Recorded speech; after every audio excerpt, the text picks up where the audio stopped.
Hello viewers, আসসালামু আলাইকুম। বরাবর মতো চলে আসলাম নতুন আরেকটি চমৎকার ভিডিও নিয়ে।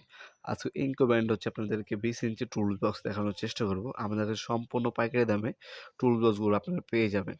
এই টুল বক্সগুলো তো মূলত হচ্ছে আপনার যারা ইলেকট্রিশিয়ান ভাই তাদের জন্য। তারা হচ্ছে আপনার যে বিভিন্ন ধরনের drill machine, grinding machine, pipe wrench, screwdriver carry করে কাজের সময় খুঁজে পায় না। এই একটা বক্সের মধ্যে সবকিছু আপনার রাখতে পারবেন। যখন কাজে যাবে তখন আপনি এটা ক্যারি করলে আপনার খোঁজাখুঁজি করতে হবে না। অবশ্যই আপনার ইলেকট্রিক প্লাস এগুলো সহজে নষ্ট হয় না। এগুলো সবসময় হারিয়ে যায়।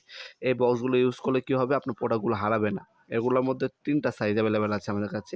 ইন্ডাস্ট্রিয়াল প্লাস্টিক খুবই হেভি, ম্যাক্সিমাম হচ্ছে আপনার হচ্ছে ১৫ থেকে ২০ কেজি পর্যন্ত লোড নিবে এটা, হ্যাঁ? উপরে ৩ টা কন্টেইনার আর নিচে হচ্ছে আপনার মেইন কম্পোনেন্ট দেওয়া আছে। এখানে আপনার ড্রিল বিট, স্ক্রু এগুলো রাখতে পারবেন উপরের সাইডগুলোতে। আর নিচে হচ্ছে আপনার drill machine, grinding machine, pipe wrench, হ্যাঁ? হাবিজাবি যে অ্যাক্সেসরিজগুলো আছে সবকিছু আপনি কিন্তু রাখতে পারবেন। সাইজ হচ্ছে ১৪ ইঞ্চি শুরু, এরপর হচ্ছে ১৭ ইঞ্চি এবং ২০ ইঞ্চি।